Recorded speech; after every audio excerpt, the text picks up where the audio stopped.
À la fin de cette vidéo, tu comprendras comment construire un esprit fort et résilient, capable d'imposer le respect et de transmettre le calme en toute situation. Nous allons parcourir les 13 points clés inspirés par la philosophie stoïcienne, conçue pour transformer ta discipline, ton autodiscipline et ta manière d'affronter l'adversité. Savais-tu que, selon des études récentes de l'université de Harvard, les personnes ayant une plus grande résilience mentale non seulement supportent mieux le stress, mais inspirent aussi davantage de confiance et de respect dans leur entourage? Il ne s'agit pas de génétique ni de chance, c'est une question d'habitude et de perspective. Aujourd'hui, tu vas découvrir comment forger cette force intérieure qui distingue ceux qui restent solides lorsque tout vacille autour d'eux. Chaque point est pensé pour que tu passes du simple désir d'être fort à l'incarnation réelle de cette présence inébranlable qui ne se laisse pas emporter par le chaos, la critique ou les émotions passagères. La dernière clé va te surprendre, car c'est celle que le moins de personnes pratiquent et pourtant, elle peut complètement transformer la façon dont les autres te perçoivent et surtout la façon dont tu te perçois toi-même. Peu importe si, en ce moment, tu as l'impression de manquer de contrôle, d'être facilement affecté par les commentaires ou de perdre ton calme dans des moments critiques. Ces 13 points ne sont pas de la théorie abstraite. Ce sont des pratiques que tu peux appliquer dès aujourd'hui pour commencer à remarquer de vrais changements dans ta vie quotidienne. Chacun de ces principes est soutenu par des siècles de sagesse stoïcienne et par des preuves actuelles en psychologie. Si tu recherches le respect, la sécurité et la maîtrise de soi, c'est le chemin à suivre. Commençons. Point 1. Pratiquer la discipline au quotidien même lorsque personne ne regarde.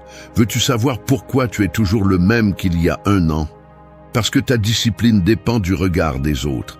Tu es un champion quand il y a des témoins, mais tu deviens un fantôme dès que la caméra s'éteint. Tu te parles d'objectifs, mais tu abandonnes dès qu'il n'y a plus d'applaudissements. Et le pire, tu crois que personne ne s'en rend compte. Mais la médiocrité se voit, même si tu la caches derrière des discours sur la motivation et l'envie. Les personnes qui imposent le respect ne le font pas par ce qu'elles montrent, mais par ce qu'elles accomplissent lorsque personne ne les observe. Chaque matin où tu cèdes au téléphone, chaque promesse rompue parce qu'il n'y a pas d'urgence, s'ajoute. Ne te mens pas. La discipline n'est pas une posture, c'est un muscle. Et le tien est atrophié par tes justifications. Tu veux de la présence, mais tu ne supportes pas le silence inconfortable d'être ton propre juge. Tu préfères la validation à la solitude de l'effort invisible. Alors continue de te mentir. Dis que tu commenceras demain, qu'aujourd'hui était une mauvaise journée, que personne ne remarque rien. Mais le regard fatigué dans le miroir connaît la vérité. Le respect ne s'exige pas, il s'entraîne. Et il commence quand il n'y a personne pour t'applaudir. Deuxième point. Choisir des réponses rationnelles face à la provocation. La véritable force mentale se mesure dans les moments où quelqu'un essaie de te faire perdre ton centre. La provocation peut prendre de nombreuses formes. Des commentaires sarcastiques, des attaques personnelles, des regards défiants ou de simples gestes de mépris. À cet instant, la réaction automatique est souvent viscérale. Le pouls s'accélère, la mâchoire se contracte, des mots acérés cherchent à jaillir. Mais c'est précisément là que se forge un esprit résilient et digne de respect, dans la capacité à choisir sa réponse au lieu de se laisser emporter par l'impulsion. Répondre de manière rationnelle ne signifie pas réprimer l'émotion ni feindre l'indifférence. Cela signifie reconnaître la première impulsion, l'observer avec froideur, puis décider comment agir. Ce n'est pas facile. Cela exige un entraînement quotidien, une attention constante et un engagement inébranlable envers tes propres principes. Par exemple, imagine qu'au cours d'une réunion de travail, quelqu'un t'interrompt de façon méprisante et remet en question ta compétence devant l'équipe. L'impulsion immédiate pourrait être de répliquer par un commentaire tout aussi blessant, ou simplement de fermer le poing et de garder le silence, sentant la colère te consumer de l'intérieur. Cependant, un esprit fort prend du recul, analyse la situation et cherche la racine de la provocation. Y a-t-il de l'insécurité chez l'autre personne? Est-ce une tentative de gagner du pouvoir à tes dépens? Ou simplement une mauvaise journée qui se répercute sur l'entourage? En comprenant cela, tu peux dissocier ton identité de l'offense. Tu n'es pas l'insulte que tu reçois, tu n'es pas l'opinion fugace de quelqu'un d'autre. Tu es celui qui décide comment répondre. Dans ce même scénario, tu pourrais regarder ton interlocuteur avec sérénité et répondre « Je te remercie pour ton avis, mais je préfère terminer mon point avant d'en débattre. » Il n'y a ni agressivité ni soumission, seulement de la clarté. Cette clarté impose le respect, car tu ne cèdes ni le contrôle de tes émotions ni ta dignité. Le provocateur se retrouve désarmé face à une réponse qui ne nourrit pas le conflit. Cette façon d'agir a un effet domino. Premièrement, elle renforce ta perception de toi-même. Tu te vois comme quelqu'un capable de se maîtriser, et cela élève ton estime de soi. Deuxièmement, elle modifie l'environnement. Les gens constatent qu'avec toi, les jeux de pouvoir et les offenses gratuites ne fonctionnent pas. Troisièmement, elle te permet de conserver ton énergie mentale pour l'essentiel, au lieu de la gaspiller dans des batailles inutiles.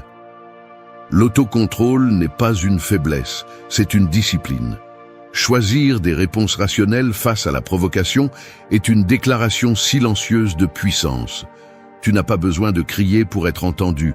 Ta tempérance parle plus fort que n'importe quelle réponse impulsive. Ainsi, à chaque interaction, ta présence transmet calme et respect, car tu sais que rien ni personne ne peut t'enlever la maîtrise de toi-même. Point 3. Contrôler le langage corporel. Calme, posture ferme, regard serein.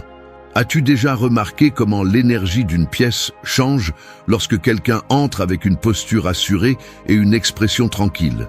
Le corps transmet des messages avant même que tu n'ouvres la bouche. Lorsque tu gardes le dos droit, les épaules détendues et le regard ferme mais serein, ceux qui t'entourent le remarquent. Ce type de présence n'impose pas seulement le respect, il irradie aussi un calme qui se propage. Peut-être as-tu déjà ressenti ce tremblement dans les mains avant de parler en public, ou la tension sur ton visage quand la situation devient difficile. Cela peut arriver à n'importe qui. L'important, c'est de se rappeler que le contrôle du corps commence par la conscience. Demande-toi, qu'est-ce que ma posture dit en ce moment? Est-ce que je projette la confiance que je souhaite transmettre? Imagine que tu arrives à une réunion importante et au lieu de cacher les mains dans les poches ou de baisser la tête, tu choisis de t'asseoir droit, de respirer profondément et de regarder les personnes avec sérénité. Tu n'as pas besoin de forcer un sourire ni de paraître dur. Il suffit d'être présent, tranquille, avec une respiration posée.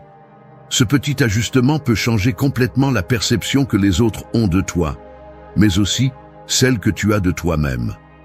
Le langage corporel est un outil puissant pour t'ancrer dans le présent. Quand tu te concentres sur le maintien du calme physique, ton esprit a tendance à suivre le même chemin. C'est un cercle vertueux. Le corps soutient l'esprit et l'esprit renforce le corps. Souviens-toi d'un moment où tu as réussi à garder ton calme malgré la pression. Comment t'es-tu senti après? Quel impact cela a-t-il eu sur les autres? Cela vaut la peine de réfléchir. Est-ce que je laisse mes émotions contrôler mon corps ou puis-je prendre quelques secondes pour ajuster ma posture et respirer? La prochaine fois que tu sens que la situation te dépasse, arrête-toi un instant. Respire, redresse le dos, détends les épaules. Regarde droit devant toi avec sérénité. Il ne s'agit pas de donner l'impression d'être parfait, mais de montrer que tu es maître de toi, même si tu doutes à l'intérieur. Ce calme se voit, et avec le temps, il fait partie de toi. Es-tu prêt à essayer la prochaine fois? Point numéro 4. Identifier et remettre en question les pensées automatiques négatives. Il y a un moment où tout s'assombrit à l'intérieur. Une idée surgit, presque imperceptible, qui vise directement ta confiance. Je ne suis pas à la hauteur. Ça va mal se passer. J'échoue toujours. Personne ne te prévient. Elle apparaît seule, dans le silence de ton esprit, et commence à dicter le reste de ta journée. T'es-tu déjà demandé d'où vient cette voix? Pourquoi lui donnes-tu autant de pouvoir? La première étape, c'est de l'observer. Ne pas lutter, ne pas nier, juste regarder cette pensée en face, comme on regarde une ombre traverser la pièce. Est-ce vrai ce qu'elle te dit? De quelles preuves réelles disposes-tu pour la croire? Bien souvent, l'esprit répète des histoires apprises, pas des vérités. Si tu acceptes ce récit sans le remettre en question, tu deviens l'acteur d'un scénario que tu n'as pas écrit. Remettre en question la pensée automatique, c'est une interruption. Il ne s'agit pas de se battre avec son esprit, mais de l'interroger. Quelle autre explication existe? Comment quelqu'un qui te respecte verrait-il cette situation? Te parlerais-tu de la même façon si tu étais ton meilleur ami? C'est inconfortable, mais c'est nécessaire. La force mentale ne consiste pas à nier l'existence des pensées négatives, mais à les affronter, sans avoir peur de l'inconfort qu'elles apportent. Imagine que chaque fois que cette voix surgit, tu as la possibilité de la mettre en pause, comme si tu baissais le volume d'une radio. Tu peux alors décider. Veux-tu continuer à écouter cette fréquence ou changer de station? Un esprit fort n'est pas celui qui ne doute jamais, mais celui qui sait quand il ne faut pas prêter attention. Ici, la question reste ouverte. Es-tu celui qui pense ou seulement celui qui écoute? Vas-tu accepter chaque pensée comme un ordre ou vas-tu questionner ce que tu mérites vraiment de croire? La réponse n'arrive pas immédiatement. Mais chaque fois que tu remets en question une pensée négative, ta présence devient plus solide et les autres le remarquent, même s'ils ne comprennent pas pourquoi. 5e point. Appliquer l'indifférence face au jugement d'autrui. Face au regard des autres, la réaction la plus courante est d'ajuster son comportement, de chercher l'approbation ou de se replier sur soi-même. Pourtant, l'indifférence au jugement d'autrui est la base d'un esprit qui ne se laisse pas plier. Celui qui demeure inébranlable face à l'opinion extérieure dégage une présence solide, imperméable à la manipulation. La critique, la moquerie ou même l'éloge sont perçus comme des données sans réelle importance. L'émotion ne vacille pas, l'attitude ne change pas. Cela engendre 2 conséquences immédiates. Premièrement, l'énergie mentale est préservée. Il n'y a pas d'épuisement à imaginer des scénarios ni à se défendre contre des attaques imaginaires. Deuxièmement, la perception des autres change. La personne qui ne réagit pas à la pression sociale est perçue comme quelqu'un de difficile à influencer, quelqu'un qui impose naturellement le respect. L'indifférence n'est ni arrogance ni mépris, mais maîtrise de soi. Elle n'implique pas d'ignorer autrui, mais de distinguer ce qui dépend de soi et ce qui n'en dépend pas. L'opinion extérieure appartient aux autres, la réponse à toi seul. Ainsi, on élimine l'anxiété de plaire et le besoin d'appartenance forcée. Dans des environnements tendus, cette attitude désarme ceux qui cherchent à provoquer ou à contrôler. En l'absence de réaction, le jeu de pouvoir s'effondre. Le calme devient le message le plus puissant. Le respect naît de l'autocontrôle visible, non de la quête de validation. Rester indifférent au jugement d'autrui est une pratique quotidienne.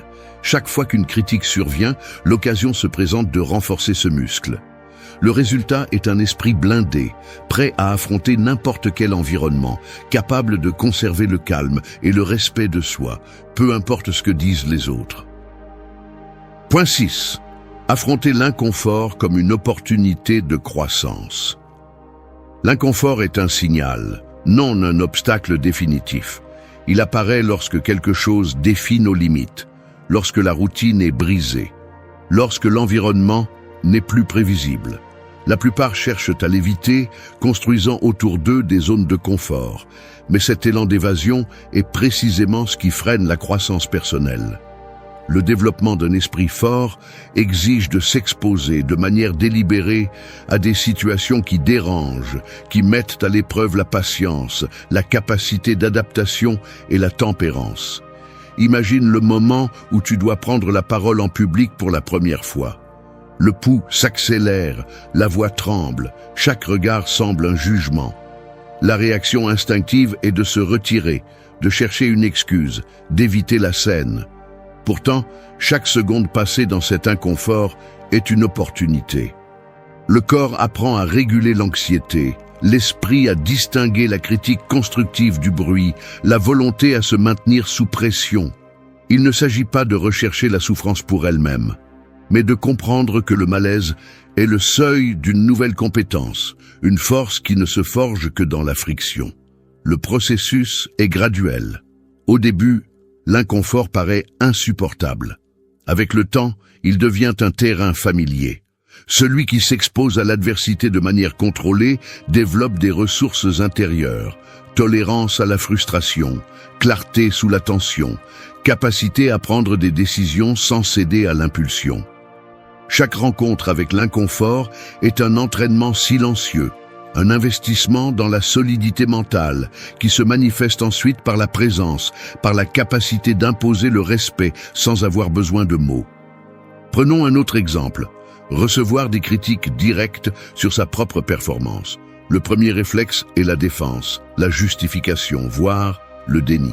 Mais si l'on accepte l'inconfort, si l'on écoute sans interrompre, il devient possible de voir ses propres angles morts, d'identifier des schémas de comportement qui passaient auparavant inaperçus. La véritable croissance ne se produit pas dans les applaudissements, mais dans la friction avec la réalité, dans la capacité de supporter l'inconfort sans perdre son centre. Affronter l'inconfort exige de l'honnêteté. Cela implique de reconnaître ses propres limites et d'accepter que le progrès n'est pas linéaire. Il y a des reculs, des erreurs, des moments de doute. Mais chaque fois que l'on choisit la voie difficile, la détermination se renforce. Cela ne signifie pas rechercher le conflit de manière téméraire, mais être prêt à rester lorsque la plupart se retirent, à écouter quand d'autres se ferment, à agir quand d'autres hésitent. L'inconfort, alors, cesse d'être un ennemi pour devenir un allié silencieux. Il est le filtre qui sépare l'intention de l'action, la théorie de la pratique.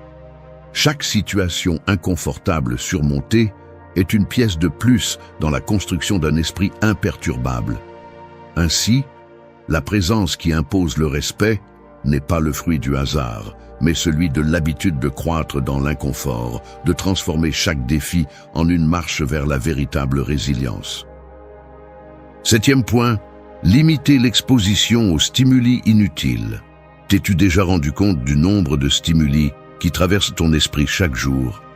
Notifications, messages, bruits, images, opinions que tu n'as pas demandées, informations constantes qui n'apportent rien, qui ne fait qu'occuper de l'espace.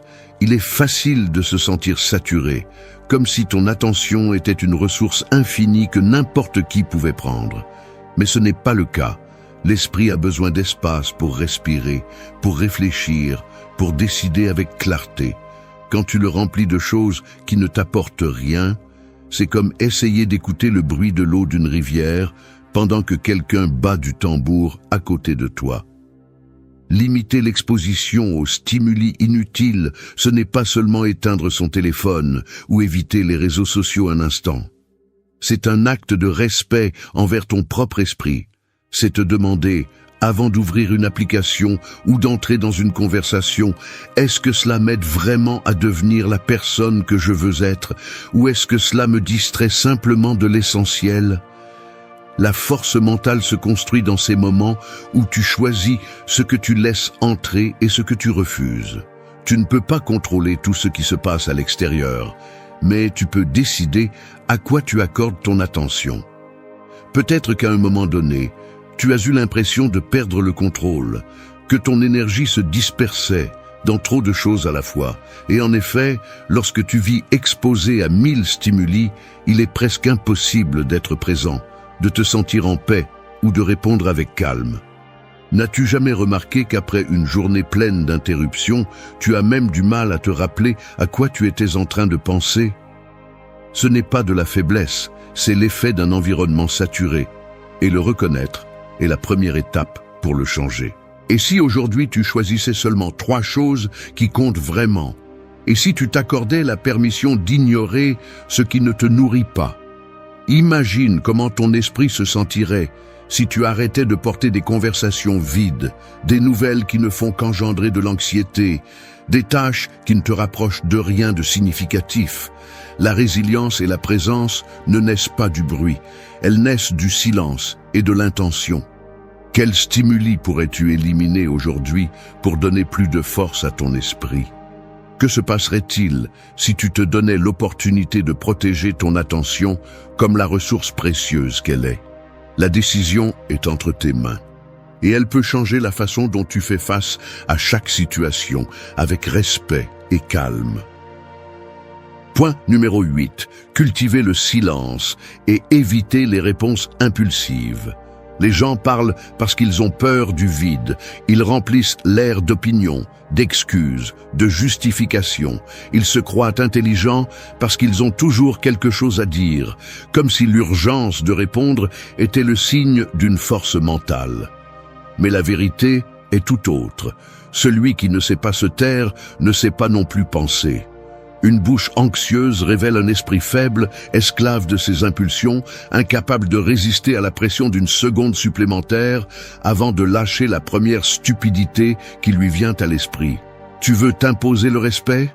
Fais l'inverse. Tais-toi. Laisse le silence peser. Observe comment les autres deviennent mal à l'aise, comment ils cherchent ton approbation, comment ils s'agitent pour remplir cet espace que tu maîtrises. Le silence n'est pas un vide, c'est un pouvoir. Celui qui ne répond pas immédiatement démontre de l'autocontrôle, et c'est cela qui intimide vraiment. Parce que l'impulsivité ne vaut rien, tout le monde peut la donner. Supporter le silence, mâcher sa réponse, laisser l'émotion retomber avant de parler, cela, c'est pour ceux qui ont la maîtrise de soi. La prochaine fois que tu ressens l'urgence de répondre, tais-toi. Pas par peur, mais par stratégie. Laisse l'autre s'épuiser, qu'il révèle plus qu'il ne le voulait. Celui qui domine le silence contrôle la conversation. Celui qui répond sans réfléchir n'est qu'un pion dans le jeu de quelqu'un d'autre. Décide si tu veux être celui qui fait avancer les pièces ou celui qui ne fait que réagir. Parce que la différence entre le respect et la pitié, bien souvent, c'est de savoir quand fermer sa bouche. Point 9. Reposer l'esprit grâce à la méditation stoïcienne. Dans le bruit constant du monde, l'esprit se fatigue. Nous cherchons de la force, mais nous oublions que le repos est la base sur laquelle se construit la résilience. La méditation, pratiquée dans le silence, est l'art de revenir au présent, de mettre de côté les préoccupations que nous ne contrôlons pas et de regarder en face ce qui est ici, maintenant. Marc Aurèle a écrit « La tranquillité parfaite consiste dans le bon ordre de l'esprit, dans ton propre royaume. Ce royaume t'appartient, mais seulement si tu le réclames. » Beaucoup confondent repos et évasion. Le véritable repos mental n'est pas de fuir, c'est d'observer les pensées sans s'y identifier. S'asseoir dans le calme, ne serait-ce que quelques minutes, est un acte de courage. Il n'est pas facile de regarder le tourbillon d'idées, de préoccupations et de jugements qui traversent l'esprit. Mais en le faisant, on affaiblit leur pouvoir. Dans cet espace bref d'observation consciente se trouve la force qui ne dépend de rien d'extérieur. La pratique quotidienne de cette méditation ne requiert ni encens ni rituel complexe. Il suffit de trouver un endroit, de fermer les yeux et de suivre le flux de la respiration. Laissez chaque inspiration et expiration nettoyer le bruit accumulé. Si une préoccupation surgit, la regarder passer comme un nuage. Si une émotion intense apparaît, la reconnaître et la laisser partir. Il ne s'agit pas de vider l'esprit, mais de mettre de l'ordre dans le désordre, de lui offrir un refuge où il peut retrouver son énergie. Avec le temps, cet exercice transforme la réaction en réponse. Face à la provocation, il n'y a pas d'explosion, mais une pause. Face au chaos, il n'y a pas d'anxiété, mais de la clarté. L'esprit reposé n'est pas paresseux, il est aiguisé. Il sait discerner l'important du trivial et agit avec fermeté, sans se laisser remporter par des impulsions passagères. Dans la vie quotidienne, la différence est palpable. Celui qui a appris à reposer son esprit impose le respect sans élever la voix. Son calme est contagieux, sa présence est une ancre au milieu de la tempête. Il ne s'agit pas d'éviter le conflit, mais de l'affronter avec une sérénité inébranlable. La méditation est la forge invisible où se trempe ce caractère. Reposer l'esprit n'est pas un luxe, c'est une nécessité pour celui qui aspire à être maître de lui-même. Fais de la méditation une habitude aussi naturelle que respirer. Ainsi, lorsque viendra le moment d'agir, ton esprit sera ton allié, non ton ennemi. Comme le rappelait Marc Aurèle, le bon ordre de l'esprit est le véritable pouvoir. 10e point, visualiser le pire scénario et l'accepter sans crainte. Un esprit fort ne se construit pas en ignorant la possibilité de l'échec, mais en l'affrontant directement. L'exercice de visualiser le pire scénario possible est un outil inconfortable, mais puissant. Il consiste à imaginer dans les moindres détails ce qui se passerait si tout tournait mal. Si tu perds ton emploi, si une relation importante prend fin, si ta santé se fragilise, si tu fais face à la ruine ou à la solitude. Il ne s'agit pas de s'obséder avec la catastrophe, mais de la regarder en face, sans fioriture ni euphémisme. Pense à une situation qui t'inquiète en ce moment. Pousse-la à l'extrême. Quelle serait l'issue la plus redoutée? Par exemple, tu as peur de parler en public parce que tu crains de te ridiculiser. Emmène cette peur jusqu'au bout. Imagine que tu oublies ce que tu allais dire, le public rit, tu te sens exposé et humilié. Que se passe-t-il ensuite? Tu ressens de la honte, peut-être de la culpabilité. Et après? La journée continue, la vie suit son cours.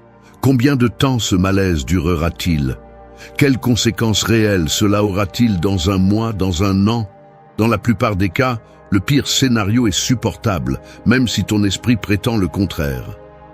Cet exercice a deux effets. Le premier, il réduit le pouvoir paralysant de la peur. Lorsque tu nommes et explores ce que tu crains le plus, tu lui retires une partie de sa force. Le second, il te prépare mentalement à agir avec clarté si les choses tournent vraiment mal. Tu n'es plus surpris par le choc, car tu l'as anticipé, tu l'as déjà vécu dans ton esprit. Cela te permet de garder ton calme, même au milieu du chaos. Accepter le pire scénario ne signifie pas s'y résigner. Cela signifie reconnaître que, même s'il se produit, tu as la capacité de le supporter et de te reconstruire. Imagine que tu perds ton travail. La peur initiale peut être accablante, mais si tu explores cette possibilité, tu commences à voir des options. Chercher un autre emploi, réduire tes dépenses, acquérir de nouvelles compétences. Ce qui semblait être un abîme devient un terrain difficile, mais praticable. La peur de l'échec est souvent bien pire que l'échec lui-même. Lorsque tu t'entraînes à visualiser l'adversité et à l'accepter, tu deviens imperturbable. Tu ne réagis plus avec panique face à la menace. Tu ne plies pas et tu ne restes pas paralysé. Ta présence transmet du calme parce que tu ne fuis pas la difficulté. Tu l'as regardée dans les yeux et tu restes debout. Fais de cet exercice une pratique régulière. Pas seulement lorsque tu es anxieux, mais aussi dans les moments de calme. Prends une feuille, écris le pire dénouement possible de ce qui t'inquiète. Détaille-le. Ensuite, écris comment tu pourrais réagir, quelles ressources tu possèdes, quel soutien tu pourrais solliciter. Tu verras que la plupart des scénarios redoutés ne sont pas mortels, seulement inconfortables ou exigeants. C'est ainsi qu'on forge un esprit résilient. En affrontant l'inconfort, en anticipant l'adversité et en acceptant que, quoi qu'il arrive, tu as la capacité de résister et de t'adapter. Lorsque tu acceptes le pire scénario, tu cesses d'être l'otage de la peur. Et cette liberté se perçoit, se ressent, s'impose. Point 11. Remplacer la plainte par l'action résolue, cesse de débattre sur ce que doit être un homme de bien. Sois-en un. Marc Aurèle a écrit cela il y a près de 2000 ans, et, pourtant, la tentation de se plaindre reste intacte. La plainte est un refuge confortable, mais c'est aussi une prison invisible. Lorsque tu choisis la plainte, tu te dis à toi-même que le pouvoir est dehors, entre les mains des autres, dans les circonstances, dans le hasard. Tu deviens spectateur de ta propre vie, comme si le monde te devait une explication ou des excuses. Mais la réalité, c'est que rien ne change tant que tu parles. Tout se transforme lorsque tu agis. L'esprit fort ne discute pas avec le destin, il le défie. Il y a une différence radicale entre pointer ce qui ne fonctionne pas et s'engager à le changer. Le premier te maintient dans l'immobilisme, le second t'oblige à grandir. La plainte perpétue l'inconfort, l'action le dissout. Lorsque l'inconfort surgit, tu peux choisir, devenir l'écho de tes frustrations ou l'architecte de solutions. Le muscle de la résilience se renforce à chaque décision d'agir, malgré l'adversité, non par la répétition de ce qui manque ou de ce qui fait mal. Imagine une situation quotidienne. L'ambiance au travail est toxique. Les collègues se plaignent, le chef ne reconnaît pas les efforts. La réaction instinctive est de rejoindre le cœur des lamentations. Mais que se passe-t-il si, au lieu d'ajouter du bruit, tu introduis une action, un petit changement? Améliorer ta performance, proposer une solution, partir à la recherche de nouvelles opportunités. L'environnement peut rester le même, mais toi, tu n'es déjà plus le même. Tu as repris ton pouvoir, tu as cessé d'être l'otage des circonstances. Il ne s'agit pas de nier l'inconfort, ni de prétendre que tout va bien. Il s'agit de prendre la douleur et de la transformer en moteur. Ce n'est pas ce qui t'arrive qui importe, mais la façon dont tu y réagis, écrivait Épictète. La plainte se nourrit d'impuissance, l'action de but. Chaque fois que tu choisis d'agir au lieu de te plaindre, tu cultives une présence qui impose respect et calme. Non pas parce que tu ignores les problèmes, mais parce que tu montres que tu es plus grand qu'eux. L'action résolue est la réponse mature à l'adversité. C'est le geste silencieux qui transforme l'atmosphère, l'attitude qui inspire sans un mot. Tu n'as pas besoin de proclamer ta force, tu la montres à chaque pas que tu fais vers l'avant, même lorsque le chemin est incertain. Ainsi, ta présence devient inébranlable, non par absence de difficultés, mais par la fermeté avec laquelle tu choisis de les affronter. Remplacer la plainte par l'action est le point de bascule. C'est le moment où tu cesses d'attendre et commences à diriger. D'abord ta vie, puis ton entourage. La plainte est facile, l'action est exigeante. Mais l'action construit. L'action te transforme. Point numéro 12. Assumer l'entière responsabilité de son propre destin. Les décisions quotidiennes déterminent la direction. Il n'y a pas d'intervention extérieure qui garantisse le résultat. Chaque action, chaque omission s'accumule. Celui qui observe sa vie comme une suite de causes et d'effets, sans chercher de coupable ni d'excuses, voit clairement l'impact de ses choix. La responsabilité totale n'est pas un idéal abstrait.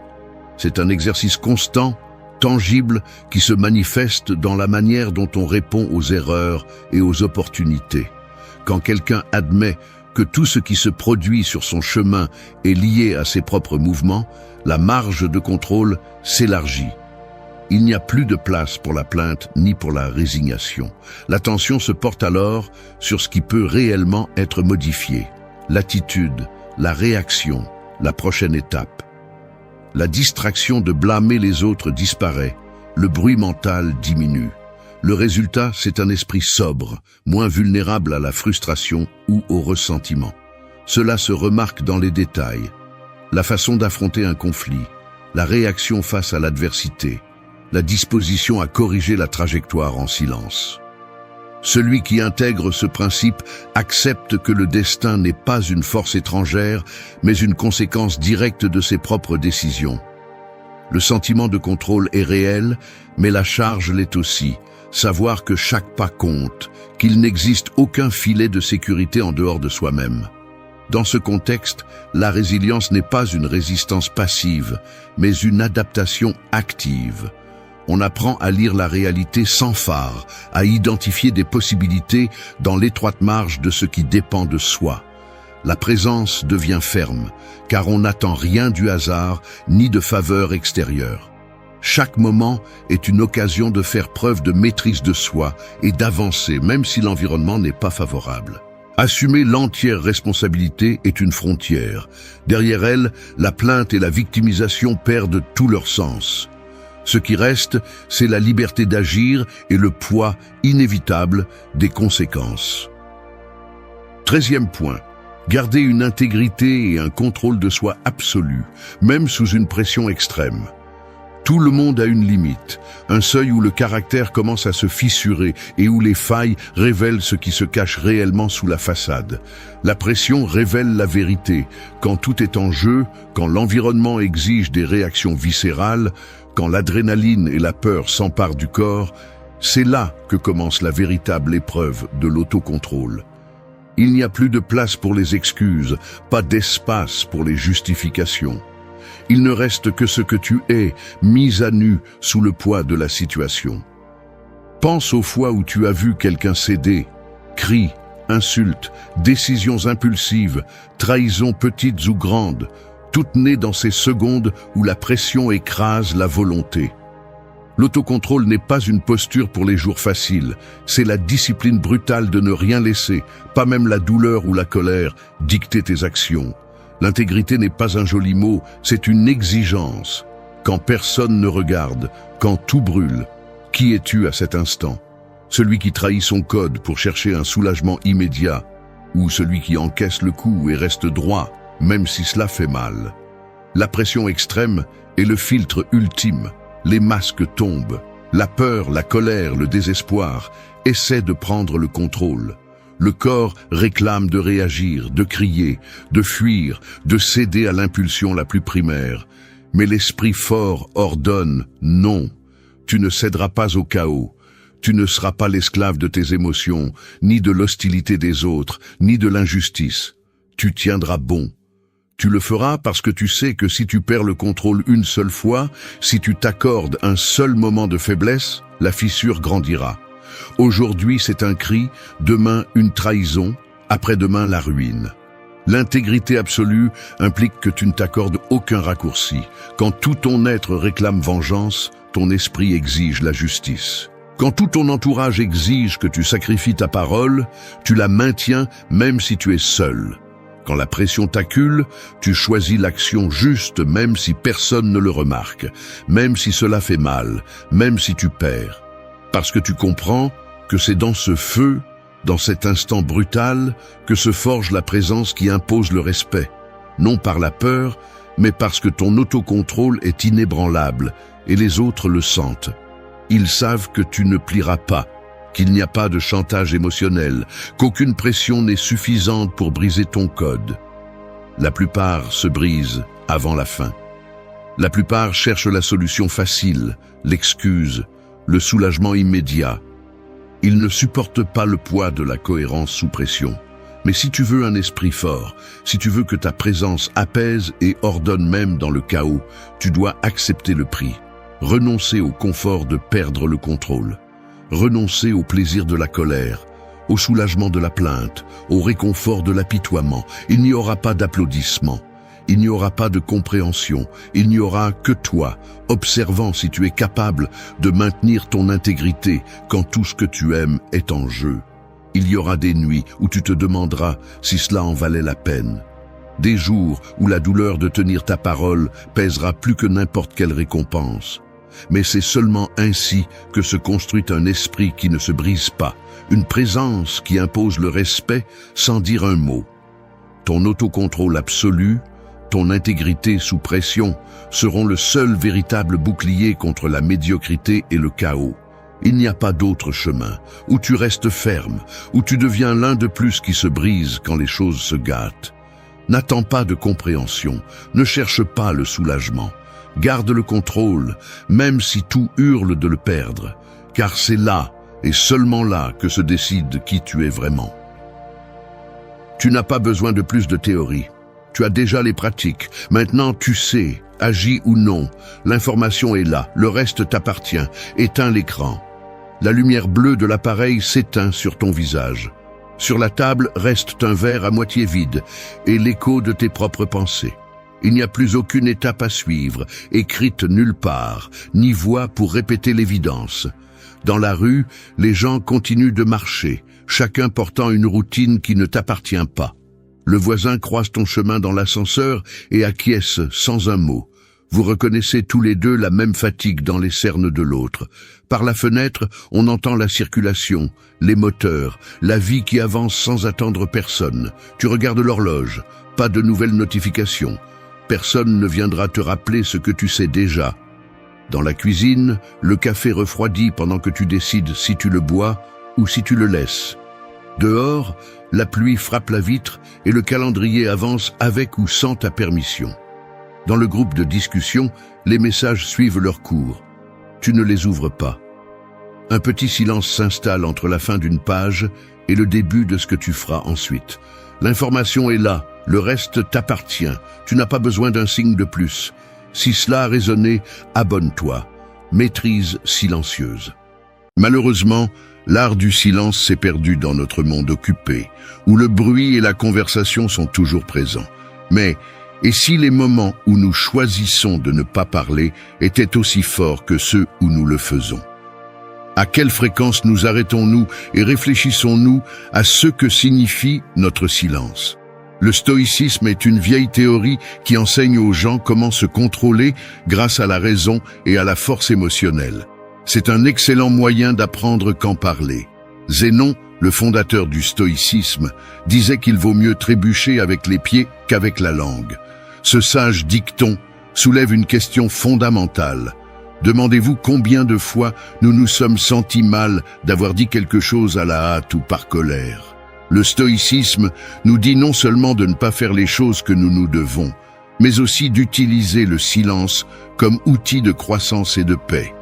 Imaginez-vous faire face aux défis de la vie avec la même force, avec la certitude que votre silence est plus éloquent que n'importe quel mot ne pourrait jamais l'espérer. La philosophie stoïcienne enseigne que le silence n'est pas seulement l'absence de mots, mais une réponse profondément ressentie et soigneusement choisie. C'est une force puissante et active, un plan qui peut aider à apaiser les désaccords, à nous protéger du mal et à nous aider à comprendre. Mais quand exactement devrions-nous adopter le silence? Ensemble, nous découvrirons 9 moments clés où choisir le silence est non seulement intelligent, mais qui change la vie. En approfondissant ces leçons, nous réfléchissons à la façon dont la pratique du silence stoïque pourrait changer la façon dont vous traitez les autres et votre propre tranquillité d'esprit. Et si vous pouviez mettre fin à une dispute houleuse par un silence calme et mesuré au lieu de mots durs? Que pourrait dire une pause tranquille sur vos sentiments et vos pensées? Venez avec nous alors que nous enquêtons sur les moments cruciaux pour nous taire et laissons la connaissance du stoïcisme nous guider. Êtes-vous prêt à en apprendre davantage sur la connaissance approfondie du stoïcisme? Veuillez laisser quelques mots avant de commencer votre voyage.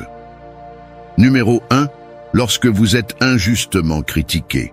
La philosophie stoïcienne offre une opportunité unique de renforcer notre intégrité face aux critiques. Marc Aurèle, un éminent penseur stoïcien, a déclaré que ce qui nous dérange n'est pas la situation elle-même, mais la façon dont nous la percevons. Il a également déclaré que nous pouvons changer notre perception à tout moment.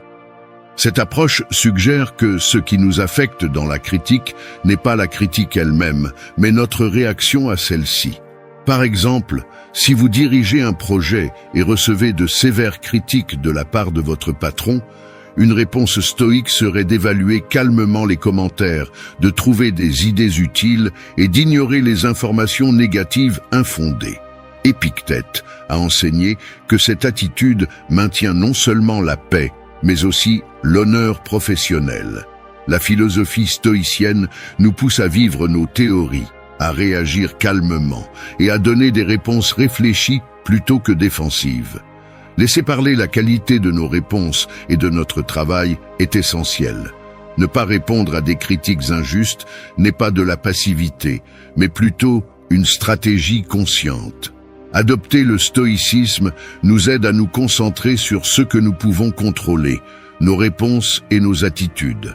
Cela transforme un conflit potentiel en une démonstration de notre force personnelle et de notre dévouement philosophique.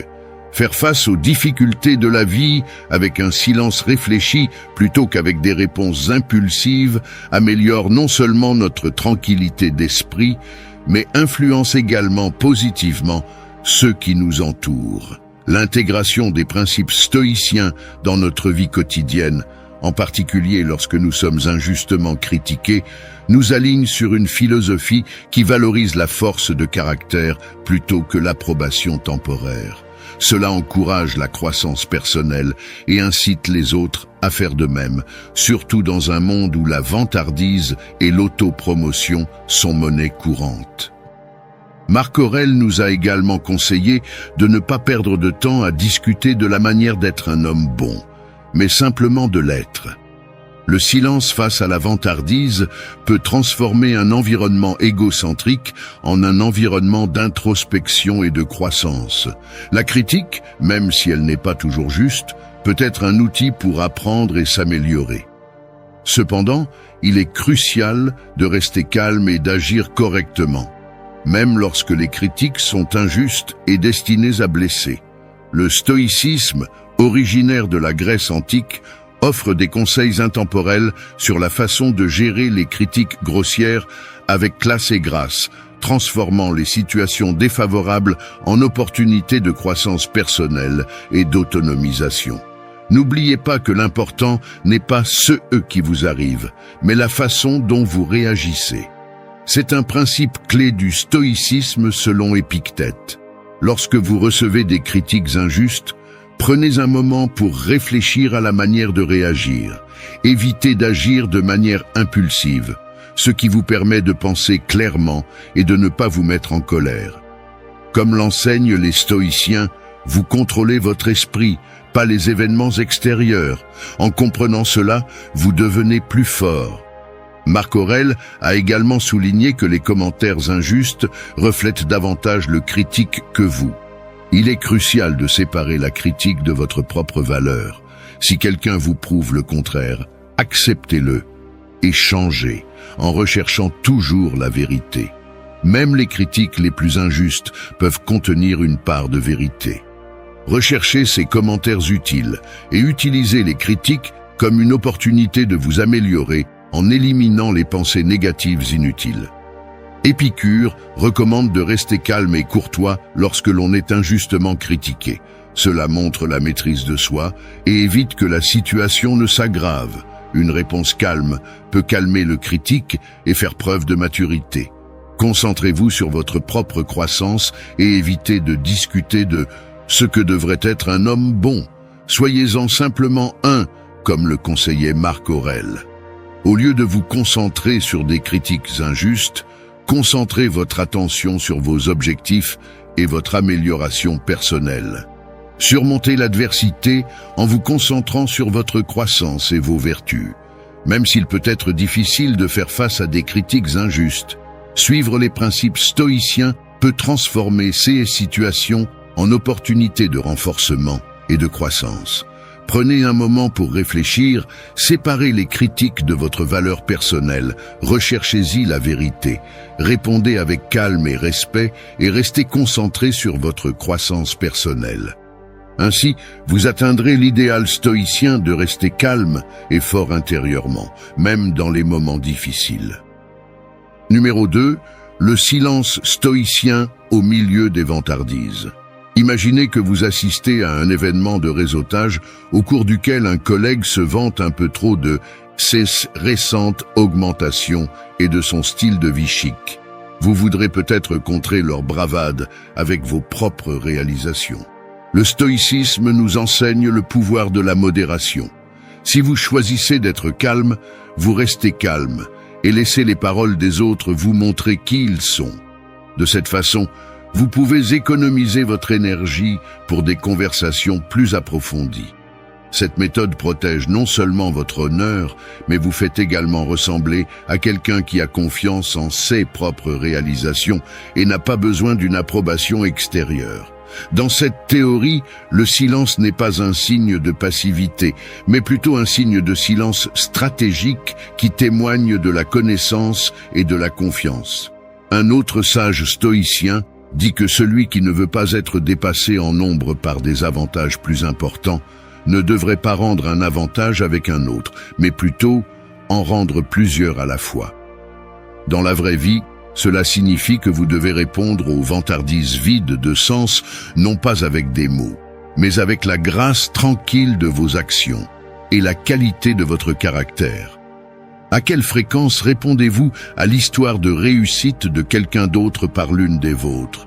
Que pourrait-il se passer si, à la place, vous choisissiez d'écouter pleinement, en reconnaissant leur réalisation avec un signe de tête ou un sourire, tout en gardant votre attention sur vos propres forces et objectifs? Adopter un calme stoïque au milieu de la vantardise est une façon de vivre une vie marquée non pas par la compétition, mais par le bonheur et la réussite intérieure. Cela crée une atmosphère dans laquelle chacun peut prospérer paisiblement et avec succès, sur la base d'une véritable estime de soi plutôt que de mesures comparatives. S'il vous plaît, réfléchissez à cette leçon et utilisez ce que vous avez appris dans votre vie quotidienne. Comment la tranquillité d'esprit pourrait-elle améliorer votre vie et vos relations? Veuillez écrire vos idées et vos histoires dans l'espace ci-dessous. Travaillons ensemble pour rendre la vie de chacun plus paisible, plus heureuse et plus réussie. Numéro 3. Quand nous faisons face à la colère. Lorsque nous sommes en colère, la colère peut ressembler à une tempête sauvage qui emporte la raison et le calme. Cependant, la philosophie stoïcienne nous offre un refuge sûr, le silence, qui nous aide à faire face à ces sentiments forts. Épicure, figure stoïque célèbre pour son silence, ne parlait que lorsque cela était nécessaire. Imaginez une journée de travail où l'erreur d'un collègue vous oblige à faire des heures supplémentaires. Votre premier réflexe sera peut-être de réagir avec colère, mais que se passerait-il si vous choisissiez le silence? Ne pas réagir de manière impulsive vous donne le temps de réfléchir objectivement à la situation. Cette pause peut empêcher que le conflit ne s'aggrave et conduire à des solutions constructives plutôt qu'à des disputes houleuses. Marc Aurèle, un autre stoïcien, a indiqué que les résultats de la colère sont souvent pires que ceux qui l'a provoquée. Pensez à Nelson Mandela qui, après des années d'emprisonnement, a décidé de pardonner à ses agresseurs, ce qui a non seulement amélioré sa vie, mais a également conduit à la réconciliation de son pays. Utiliser le silence lorsque vous êtes en colère ne signifie pas cacher vos sentiments, mais plutôt choisir une réponse qui correspond à votre meilleur moi-même. Cette pratique améliore non seulement votre paix intérieure, mais renforce également vos relations et mène à une vie plus réussie. La colère est un sentiment normal, mais incontrôlé. Elle peut nuire aux relations et à la santé. Le stoïcisme enseigne des moyens utiles de le contrôler, en se concentrant sur la maîtrise de soi, la pensée claire et la paix intérieure. Identifiez la cause de votre colère. Est-ce une personne, un environnement ou un événement? Réfléchissez aux raisons pour lesquelles ces choses vous mettent en colère. Acceptez le fait que vous ne pouvez pas changer ce qui se passe dans le monde extérieur, mais que vous pouvez changer la façon dont vous y réagissez. Pratiquez la pleine conscience en gardant votre esprit tourné vers le présent, plutôt que vers les problèmes passés ou les soucis futurs. Effectuez des exercices de respiration profonde lorsque vous vous sentez en colère, pour calmer votre esprit et votre corps. Réfléchissez avant de répondre. Que se passera-t-il si vous agissez d'une certaine manière? Changez votre point de vue en essayant de voir les choses du point de vue de l'autre personne pour faire preuve d'empathie, ce qui peut vous aider à vous sentir moins en colère. Pensez à la façon dont un philosophe stoïcien verrait les choses. Il ne se concentre pas sur les problèmes, mais sur les solutions. Développez votre force émotionnelle en apprenant à vous contrôler. N'oubliez pas que vous pouvez choisir comment réagir en faisant preuve de maîtrise de soi et de patience. Pratiquez le détachement émotionnel, en séparant vos sentiments de ce qui se passe. Prenez du recul et regardez objectivement au lieu de le personnaliser.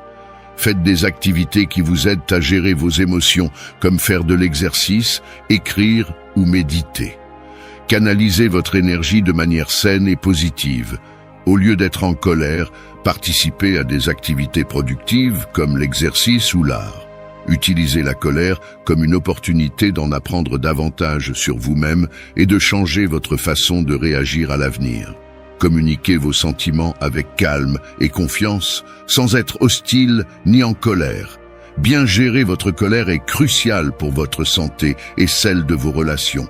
La colère peut être transformée en force positive en allant au fond de vos émotions, en pratiquant la pleine conscience, en changeant votre point de vue, en développant votre force mentale et en trouvant des façons saines de l'utiliser. Suivez les conseils du stoïcisme pour trouver la paix intérieure et vivre une vie saine et paisible. Numéro 4. Silence au milieu des fausses rumeurs. Quand les gens se parlent, les histoires sont comme des feuilles prises dans un coup de vent. Lorsque ces rumeurs ne sont pas vraies, elles peuvent causer du tort et de la confusion. La philosophie stoïcienne nous donne une réponse convaincante. Pensez tranquillement à l'histoire d'un enseignant d'une petite ville qui a été accusé à tort de mauvaise conduite. Alors que les rumeurs se répandaient dans la communauté, l'enseignant a décidé de ne pas accroître la tension en niant ou en expliquant ce qui s'était passé. Au lieu de cela, il s'est appuyé sur son honnêteté et son intégrité pour tenir bon. Ce silence n'est pas un abandon passif, mais une décision intelligente basée sur la sagesse. Marc Aurèle a dit que vous avez un pouvoir sur vos pensées, pas sur les événements extérieurs. Comprenez cela et vous serez fort. Combien de fois avons-nous vu des mots prononcés rapidement aggraver les choses?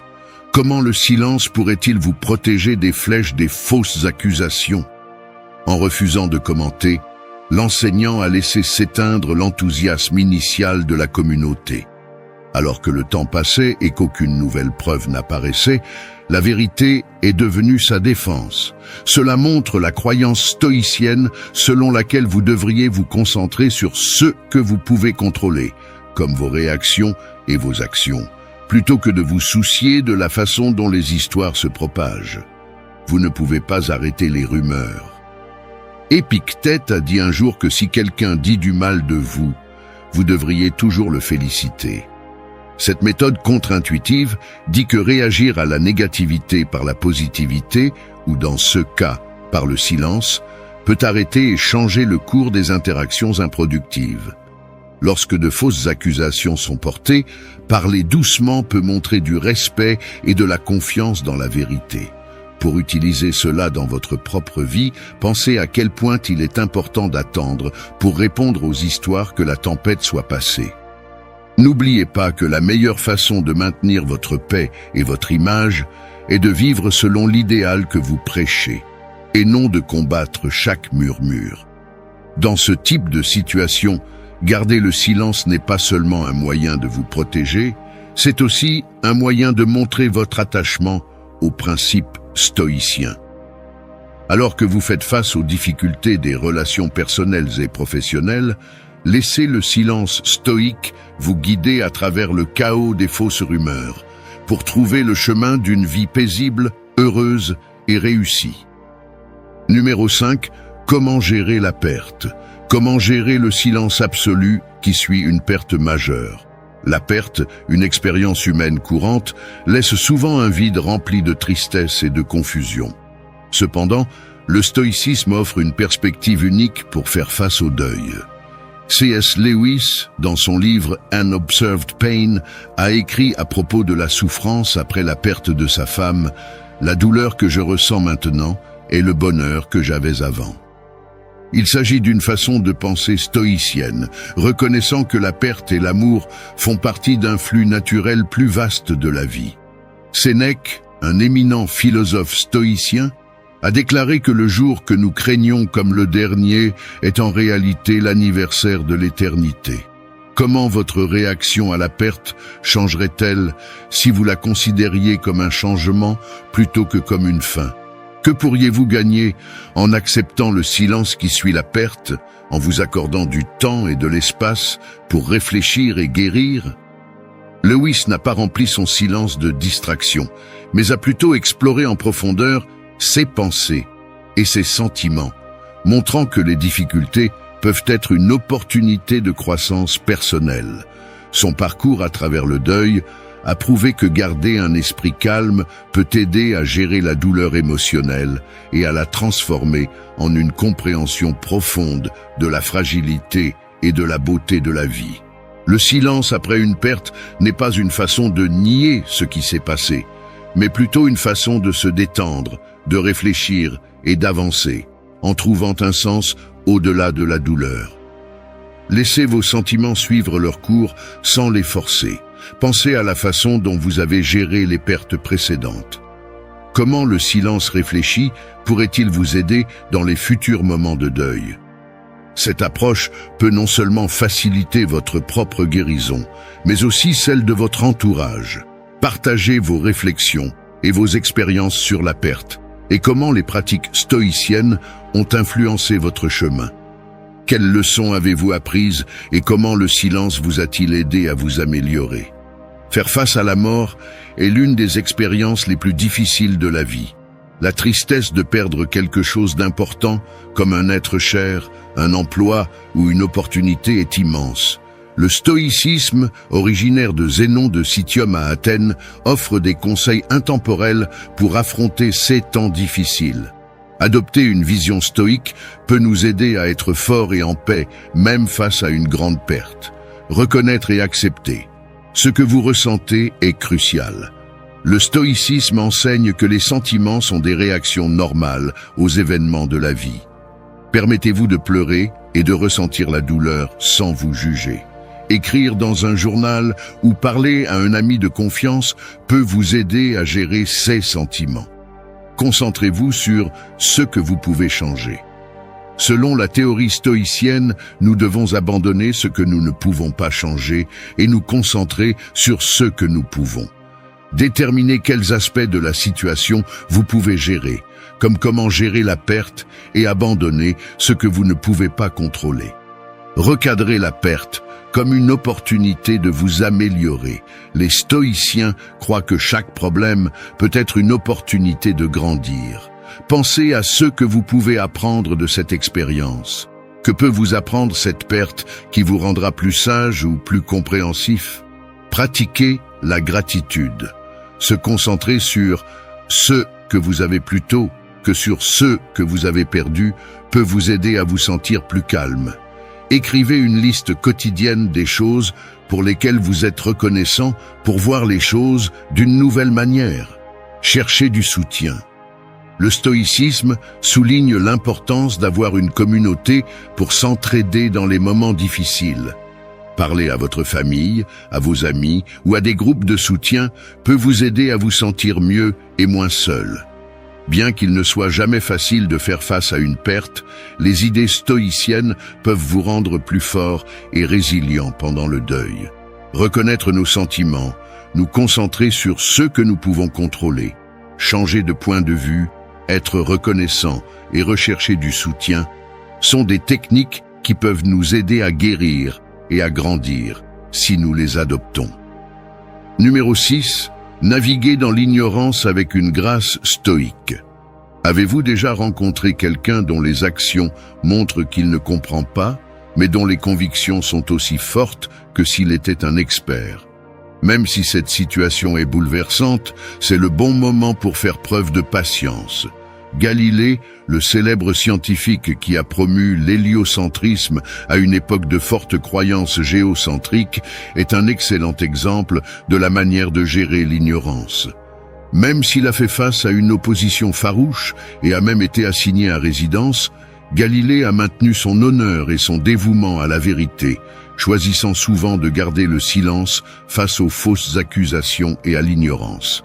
Le stoïcisme nous enseigne que nous ne pouvons contrôler que la façon dont nous réagissons, pas ce que font les autres. Marc Aurèle, empereur romain et philosophe stoïcien, a déclaré que vous avez un pouvoir sur votre esprit et non sur les événements extérieurs. Réaliser cela vous donnera de la force. Pensez à utiliser ce point de vue la prochaine fois que vous rencontrerez quelqu'un qui a de mauvaises pensées. Comment votre façon de réagir pourrait-elle changer si vous saviez que vous pouvez contrôler le silence? Le silence de Galilée n'était pas un signe de faiblesse. C'était une forte déclaration de son honnêteté et de sa croyance en ceux qu'il avait découverts.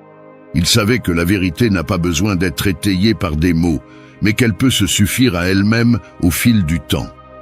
Cette approche s'apparente à l'idée stoïcienne de se concentrer sur ses propres actions et d'accepter que les croyances des autres échappent à son contrôle.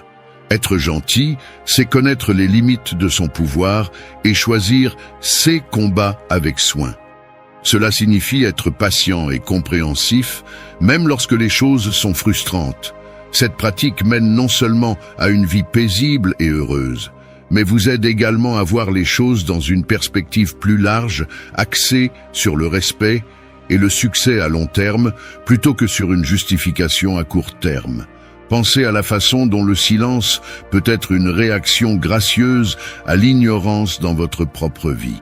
Comment cette méthode pourrait-elle améliorer vos relations et votre propre santé? Laissez l'histoire de Galilée vous motiver à pratiquer le silence stoïque, transformant les situations potentiellement stressantes en opportunités de paix intérieure et de croissance personnelle. Numéro 7. Comment gérer les rumeurs? À de nombreuses reprises dans votre vie, vous aurez fait l'objet de rumeurs et de potins. C'est une réaction humaine normale, mais le silence peut changer la situation. Prenons l'exemple d'un leader communautaire dédié à la protection de l'environnement, faussement accusé d'en tirer des bénéfices personnels. Au lieu de faire face à toutes les rumeurs, il s'est concentré sur son travail, se souvenant des paroles de Marc Aurèle. La meilleure vengeance est d'être différent de celui qui vous a blessé. Ce leader a montré que ce ne sont pas les événements extérieurs qui nous dérangent, mais notre réaction face à eux. En ignorant les rumeurs et en poursuivant sa mission, il a démontré comment le silence peut garder intacte votre image et votre estime de soi. Le stoïcisme enseigne que nos réactions peuvent alimenter ou éteindre les rumeurs. Le silence n'est pas passif. C'est une manière active de laisser nos actions parler plus fort que n'importe quel mot. Pensez à la façon dont votre vie pourrait changer si vous ignoriez les rumeurs et poursuiviez votre chemin. Si quelqu'un dit quelque chose de mal et que c'est vrai, Épictète nous suggère de nous corriger. Si c'est faux, la meilleure réponse est le calme et la concentration sur vos objectifs. Rester calme et concentré est essentiel face aux rumeurs. Le silence stoïcien peut vous aider à rester calme et à montrer votre vraie personnalité au fil du temps. Les rumeurs peuvent nuire à votre image et provoquer du stress, mais il est crucial de contrôler vos émotions. Respirez profondément avant de répondre et rappelez-vous que les opinions des autres ne définissent pas votre valeur. Clarifiez-vous et comprenez les faits avant de réagir. Enquêtez sur les rumeurs, recherchez des sources fiables et rassemblez des informations correctes. Cette approche factuelle vous aidera à répondre avec précision et calmement. Parfois, la meilleure réponse est de ne rien dire ou de répondre lentement et prudemment. Démontrez votre vrai caractère à travers vos actions. La meilleure façon de lutter contre les rumeurs est de toujours être honnête et de montrer qui vous êtes vraiment. Plus vous serez cohérent avec vos valeurs et vos actions, moins les rumeurs seront crédibles. Ne vous inquiétez pas de ce que pensent les autres. Le stoïcisme vous apprend à vous concentrer sur ce que vous pouvez contrôler et à abandonner ce que vous ne pouvez pas contrôler. Le stoïcisme vous aide à contrôler vos émotions, à trouver la vérité, à réagir avec sagesse, à être cohérent et à ne pas vous soucier des opinions des autres. En appliquant ces principes, vous pouvez gérer les problèmes causés par les rumeurs avec sang-froid et force, protégeant ainsi votre honneur et votre tranquillité d'esprit. Pratiquer le silence stratégique face aux rumeurs peut transformer votre vie et la façon dont les autres vous perçoivent. Partagez vos expériences et comment le silence vous a aidé à surmonter les rumeurs. Vos idées pourraient aider les autres à trouver leur voie. Restez calme, agissez avec logique et montrez toujours votre vrai caractère. Numéro 8. Quand nous sommes confrontés à l'injustice. La philosophie stoïcienne nous apprend à affronter les problèmes de la vie avec justice et force intérieure, surtout lorsque nous sommes confrontés à l'injustice. Endurer et tolérer, disait le sage épicurien, suggérant que nous devrions traverser les moments difficiles sans nous plaindre et pardonner les erreurs des autres. Nelson Mandela a illustré cette théorie lors de sa lutte contre le racisme en Afrique du Sud. Malgré ses années de prison, il a choisi la paix et l'unité plutôt que la vengeance, faisant preuve d'une profonde résilience stoïque. Mandela n'a pas accepté passivement l'injustice. Au lieu de cela, il s'est concentré sur la guérison et l'unité. Cette approche stoïcienne met en évidence que notre plus grand pouvoir réside dans la manière dont nous choisissons de réagir aux événements extérieurs. En suivant l'exemple de Mandela, nous pourrions changer notre vie en choisissant la compréhension et la gentillesse, même dans des situations apparemment impossibles. Marc Aurèle a écrit que la meilleure vengeance est de ne pas ressembler à ceux qui vous ont blessé, et Mandela a montré que le silence peut être un puissant outil de changement et un signe d'intégrité personnelle. Le silence stratégique et fondé sur des principes prépare le terrain à une action constructive. Il s'agit de maintenir la paix intérieure et d'utiliser le calme pour inspirer des solutions réfléchies qui répondent aux actes répréhensibles et favorisent un avenir meilleur. Alors que nous sommes confrontés à l'injustice, souvenons-nous de la force tranquille de Mandela. Son héritage nous enseigne que le silence peut susciter des réponses profondes, nous permettant de jeter les bases d'un changement significatif et d'une vie plus réussie. Nous sommes tous confrontés à des situations injustes à un moment ou à un autre de notre vie. En tant que stoïcien, il est essentiel de gérer ces scénarios avec calme et connaissance de cause. Les penseurs stoïciens comme Marc Aurèle, Sénèque et Épictète nous apprennent à nous concentrer sur ce que nous pouvons contrôler, à maintenir notre calme intérieur et à réagir logiquement. Pour maintenir la paix intérieure, concentrez-vous sur votre état émotionnel. Marc Aurèle disait que, peu importe ce qui se passe autour de vous, vous devez garder un esprit calme et serein. Régulez vos émotions en pratiquant la respiration profonde, la conscience et la méditation. Acceptez ce que vous ne pouvez pas changer et concentrez-vous sur la façon dont vous réagissez aux actions des autres. Avant d'agir, arrêtez-vous et réfléchissez à la meilleure réponse. Comprendre pourquoi l'injustice s'est produite. Cela peut clarifier la situation et proposer une solution. Éviter la vengeance, répondre avec colère ne fait qu'empirer les choses. Au lieu de cela, répondez de manière raisonnable et calme, en adhérant toujours à vos principes et valeurs moraux. Donnez le bon exemple en montrant aux autres comment gérer l'injustice avec respect et honneur. Recherchez des solutions constructives et plaidez en faveur de changements dans le système qui résolvent les problèmes sous-jacents. Grandissez et apprenez de chaque expérience. Réfléchissez à ce qui s'est passé et à ce que vous pouvez en tirer en y voyant une opportunité de grandir et de devenir plus fort. Préparez-vous en acquérant les compétences et les connaissances nécessaires pour mieux gérer des situations similaires à l'avenir. Restez calme, réagissez logiquement, soyez fidèle à vos idéaux, recherchez des solutions utiles et apprenez de chaque expérience. En suivant ces principes stoïciens, vous pouvez affronter des situations injustes avec gentillesse et honnêteté, en les transformant en opportunités de croissance et d'amélioration. Numéro 9. Comment gérer les insultes avec une sagesse stoïque? Épictète, philosophe stoïcien, a dit un jour « Si quelqu'un parvient à vous provoquer, vous réalisez que votre esprit est complice de la provocation. Cette maxime devrait nous réveiller chaque fois que quelqu'un nous insulte et nous donne également une manière profonde de gérer les insultes. Tais-toi. Cette vision nous dit que nous pouvons choisir comment réagir en choisissant le silence et la compréhension plutôt que le conflit. Le Mahatma Gandhi, par exemple, a fait face à des insultes et à de la résistance dans sa lutte pour la liberté de l'Inde. Mais il n'a pas répondu par la colère ou l'insulte, choisissant plutôt de garder le silence et de comprendre. Gandhi croyait en la non-violence ou au pacifisme, qui s'apparente au mode de vie stoïcien, à la paix et à la joie.